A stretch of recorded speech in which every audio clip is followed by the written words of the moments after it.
have a very interesting subject to discuss, and I think very timely one at that, because the talk of the town seems to be about concert cancellations.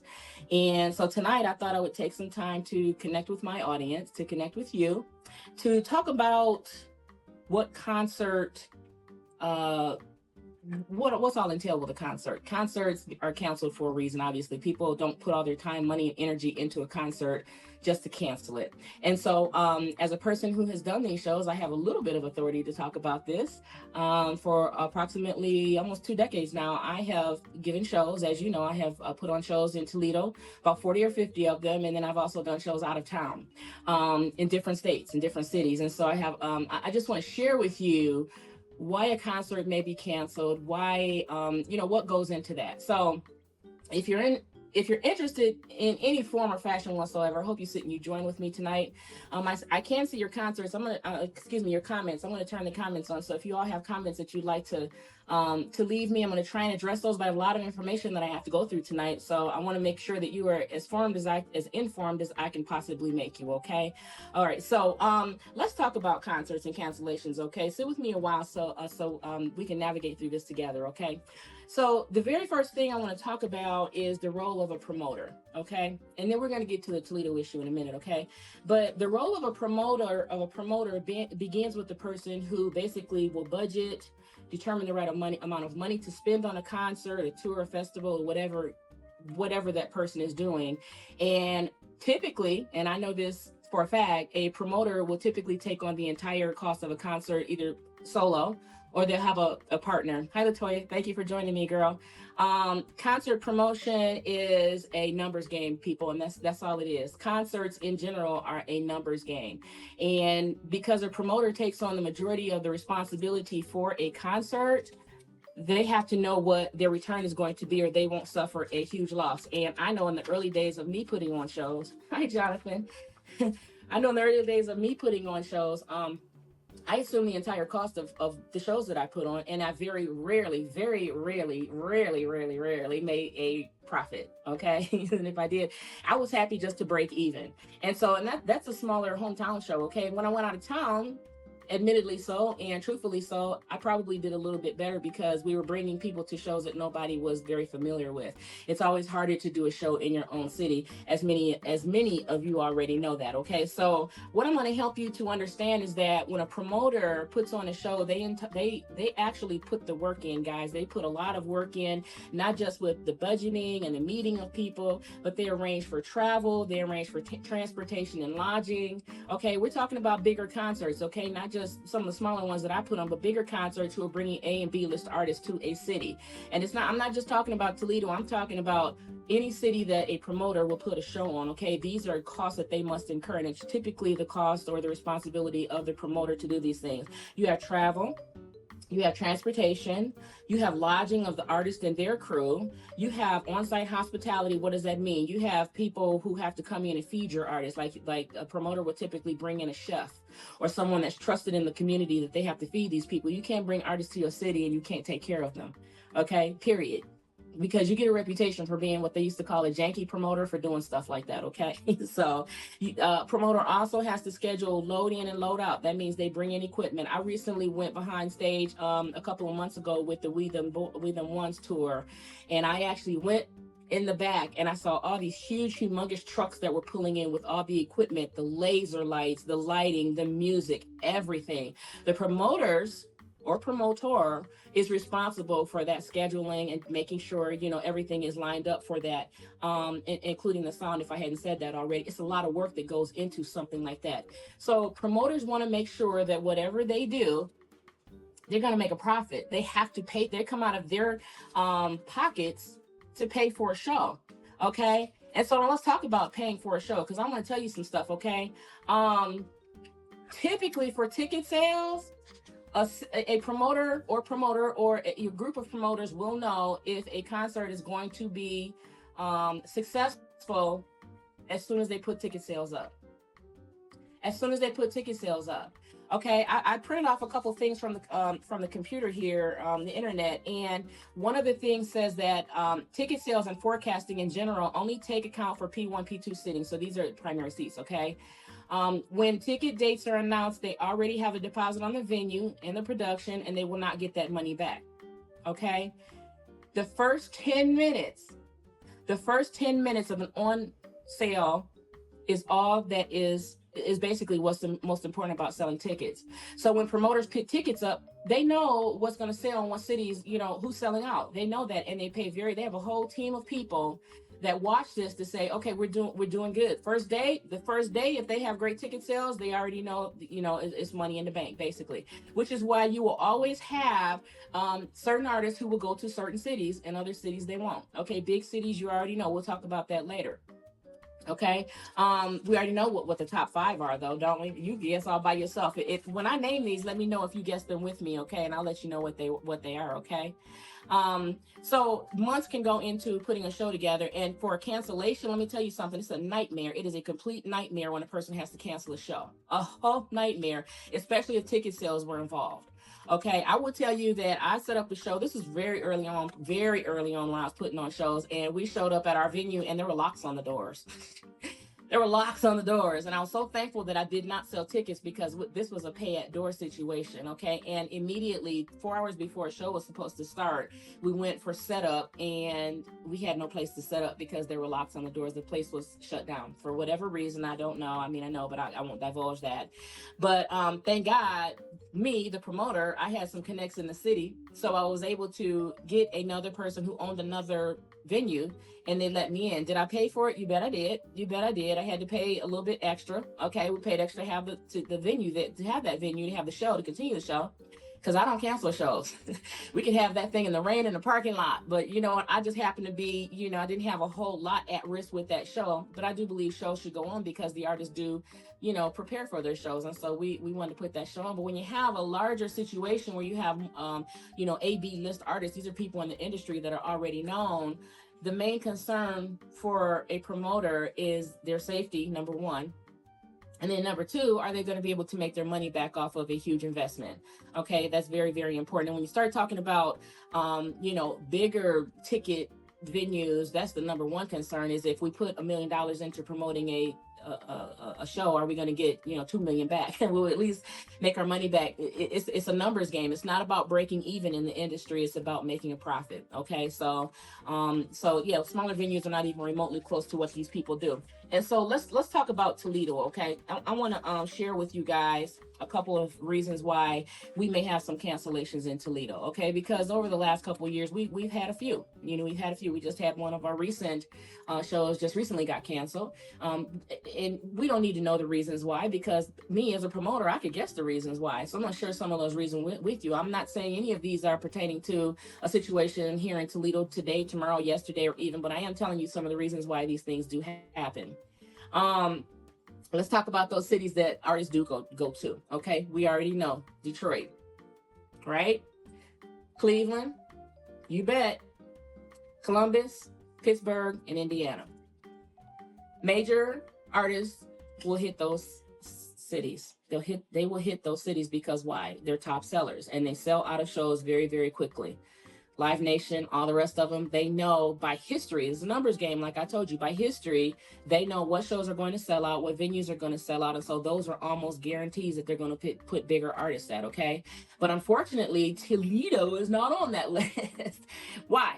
Because we tend to have a reputation of being a pay-at-door consumer. We are a pay-at-door consumer. Why are we a pay-at-door consumer? And this some promoters will listen to.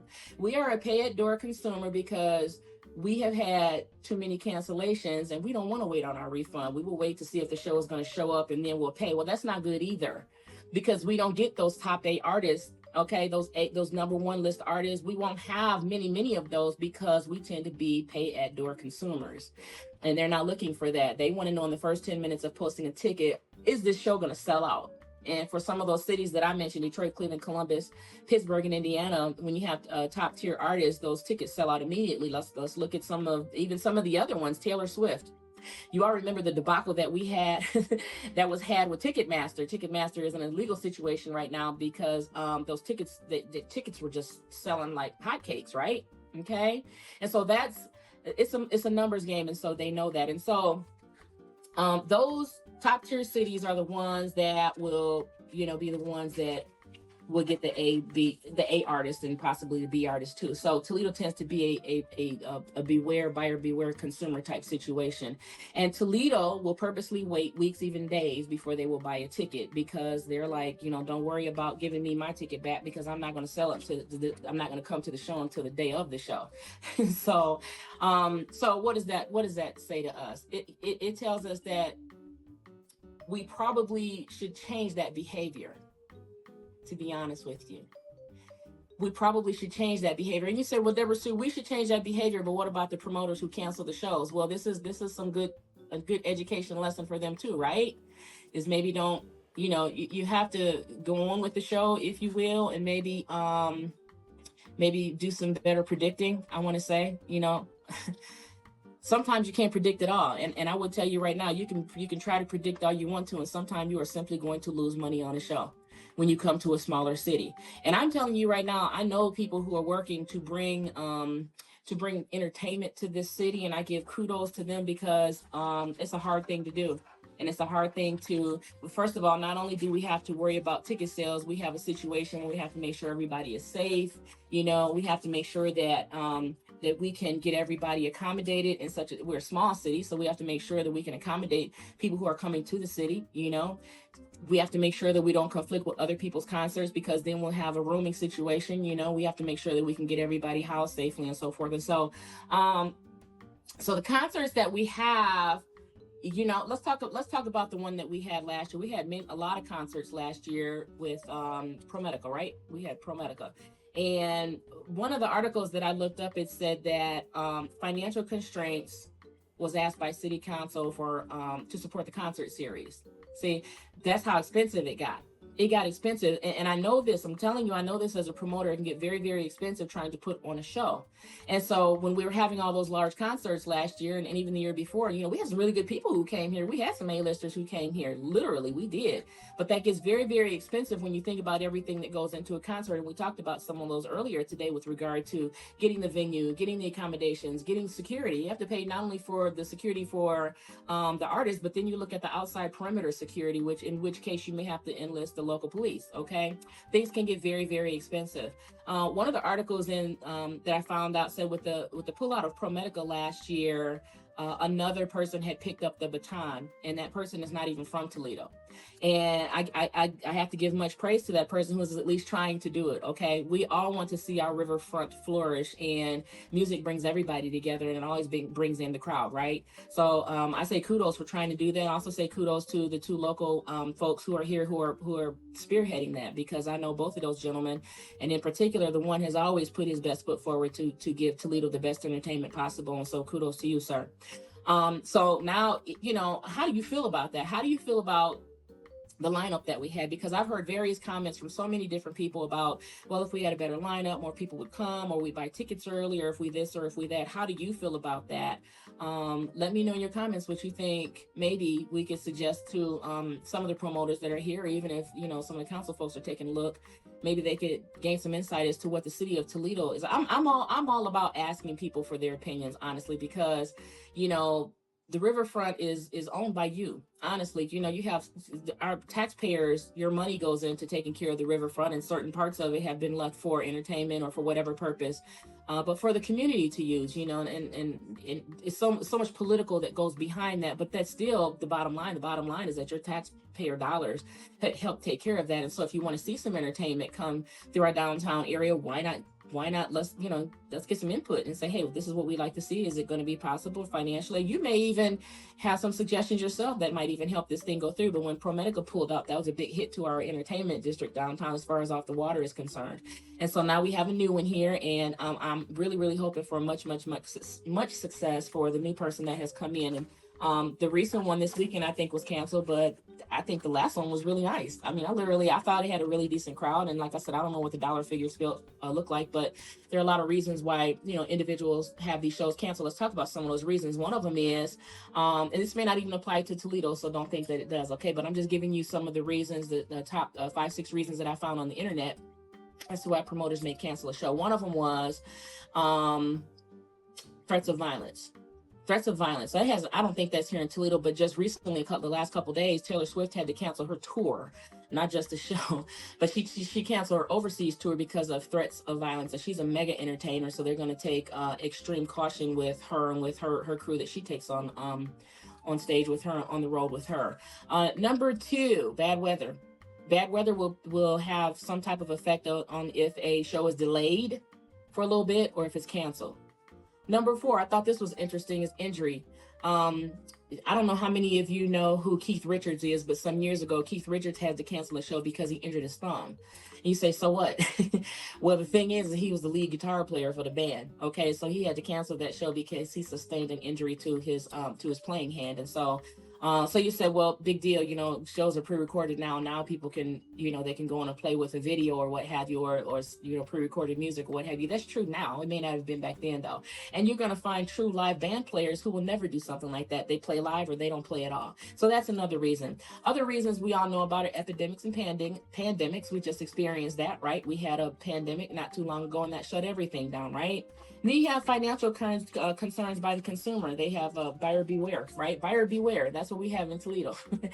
Some of these shows have gotten canceled, and they're like, nope, gonna wait until the show comes to Toledo, and then we'll see about it. If I miss it, I miss it. But if not, I'll stand in the line for 2-3 hours to get into a show. That's just what smaller cities do. They're not going to pay for a ticket, especially if you have a city that has a propensity to cancel their concerts and then have to wait months and months for the refund on your ticket. Okay, so those are some of the reasons, though, but mostly cancellations of a show boil down to money. Plain and simple. It's a numbers game. Said that before. It's a numbers game. Do we lose money, or do we cut our cost halfway through or even before it even begins, because we're not going to get our venue money back? We're not going to get certain deposit backs. Okay, we are not going to even break even on this show. You can kind of see why that will probably be a cause of concern and will probably get a show canceled. And so when promoters see that they will lose money, that show is going to be canceled. If they see that there's a dangerous aspect to something, in the mix, the show will either be canceled or delayed. If there's a weather situation, a show will be canceled or delayed. Period. There are reasons, but mostly a show gets canceled because of poor ticket sales. And that's just the bottom line, and that's the truth, okay? If you're not selling a ticket, that's something completely different. If you're giving a free show, a free festival, or what have you, something way different. It's usually something, an outlier that will cause you to cancel a show. Somebody can't show up, the artist didn't show up, the music guy didn't show up, the equipment is shot, some reason like that. But when you have major shows where they are where they are selling tickets and you have sponsors and so forth, usually it's a bottom line situation where they will have to pull out because they're not going to make their money back off of a show. And so what does that say to us? What does that say not only to us as consumers, but also to promoters? Well,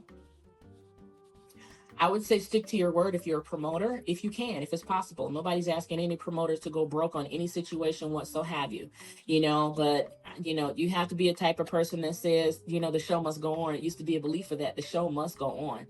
But the way that money is a huge thing now. Money is a big thing. And when someone is bringing a big show to your city, it's not about sticking to your word. It's about, do I cut my losses now and still go on with the rest of the tour?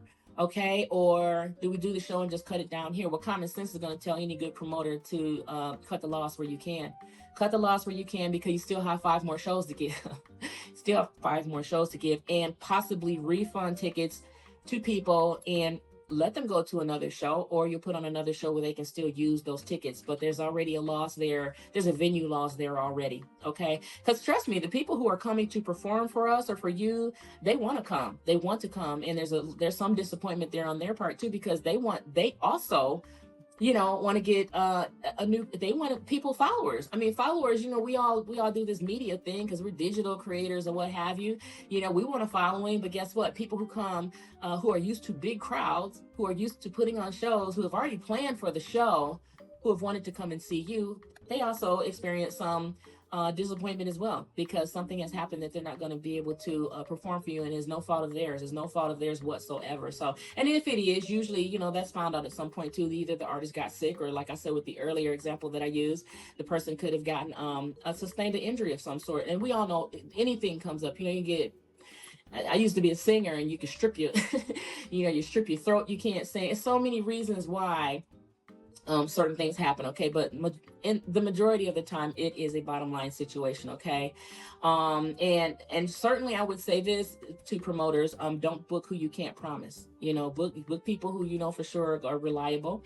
And don't book if you can't afford the loss, because I would tell you I've had a lot of losses in my shows.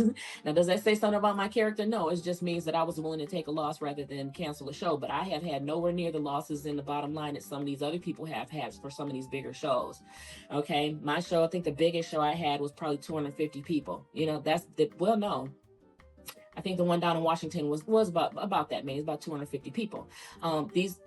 The shows that we're talking about that come out here now, you see how many seats are lined up out there. And then let's talk about stadiums. Okay, you got stadiums, and you have the Huntington. You have these much bigger venues that before you can even think about, what you like or what you want to do, you better come up with their money to secure the venue. Okay, that's a really big thing. And so, so what can we do as consumers? What can we as consumers do? Number one, be understanding. Okay, we have to be understanding when things happen, even if it seems like it's done repetitively to us. If we are a high cancellation city, trust me, we are not the only one. Okay, like I mentioned, the top 5, we already mentioned them. They're going to have artists in and out of their doors all day long. All day long, these people are going to sell out, because these are big cities that will sell out ticket venues in first 10 minutes. Okay, we are not that venue. We are not that city. Okay, we are again a pay at a door situation. And so, what I would like to say to everyone out there is that if we want to have good entertainment, if we want to have continued entertainment, we have got to support the entertainment coming to this city. We've got to support our city. Otherwise, we will continue to be a skip over city. Okay, so. I'm 25 minutes into my spiel here, and what I want to say is, just because concerts get canceled here, understand that it's not a purposeful thing. It's not something that a promoter does on purpose. It is a numbers game, and promoters will cancel a show because they are looking at a loss because of poor ticket sales. And honestly, that's the bottom line. Other than the extraneous things that we talked about, illness, if you will, or accident of some sort, a show is going to be canceled simply because of poor ticket sales. Okay, and that's it. That's it. We don't have terrorism here yet. Hopefully we never will. We don't have that kind of situation here. So when we talk about some of the smaller cities, if you are not, Detroit, Cincinnati, Columbus, if you're not those cities, we are simply talking about ticket sales. And so it might be a good idea to continue. It would be a good idea. It's not a might about it. It'd be a good idea to support your city when they bring artists here, whether it's at the Huntington Center or it's, wherever, downtown off the water, or if it's out to the rec center. It doesn't matter where it is. If we want to bring top artists here, we have got to promote the shows. Buy the tickets, people, buy the tickets, okay? And if they get canceled, 9 times out of 10, you're going to get your money back. It's just a matter of when, okay? You'll get your money back, because especially through the ticket venues, they're obligated to do that. And most promoters carry insurance on these shows anyway, so you're going to get your money back, okay? But that's basically, I wanted to just share those things with you guys, because promoters go through a lot to bring people here. They do. And these people are bringing our favorites here. We have some of our favorites here. And even though some of the younger people may not have heard of them, back in the day, we know who they are. We know who they are. We know who Flo Rida is. We know who some of these other people are. And if you don't know country, buy a ticket and go to a country show. Country is coming back big and strong. Go support the show so that we can show promoters that we are not one of those cities that should be passed over. We are not one of those cities whose concerts should be canceled because we are a poor ticket sales city. Okay. So that's basically all I wanted to say. I want to thank everybody for joining me this week. Next week, I'm going to have a special guest on the show. I did not have a guest today because we have all this chatter going around, and I thought that maybe we should talk about it today. Leave me some comments. Leave me some comments in the bottom if you like, or you can, inbox me, which is what most of you have been doing. Most of you are blowing up my inbox, don't be afraid to leave a comment, okay? And no comment is too elementary, okay? And if you have a suggestion, by all means, put a suggestion down there on how you think we can better our entertainment venues here in Toledo. We can all suggest about who we'd like to see. It's just a matter of if we can afford to bring those kind of people here. And if not, like I said, we had a concert downtown last year that was just local artists. It was local artists, and we still had between 11 and 15,000 people there. So if all you'd like to see, if you want to see just local artists, I mean, literally, they were very good. They were very good. And I don't think I've seen a crowd that big in Toledo for something like that didn't have a A-list name on it or a B-list name on it. I don't think I saw a crowd that big ever. Not to say that there hasn't been. I'm not claiming that at all.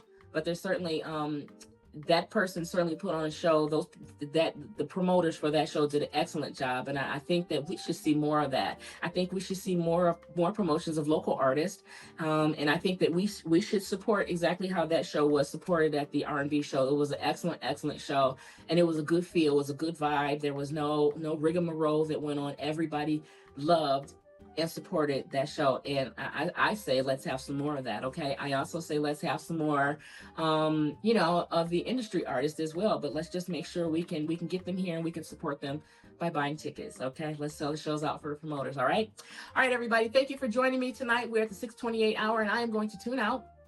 Hope that you can join me next week. I'm going to have a list of things that are going on in Toledo next week. I have neglected to do that for the past 2 weeks.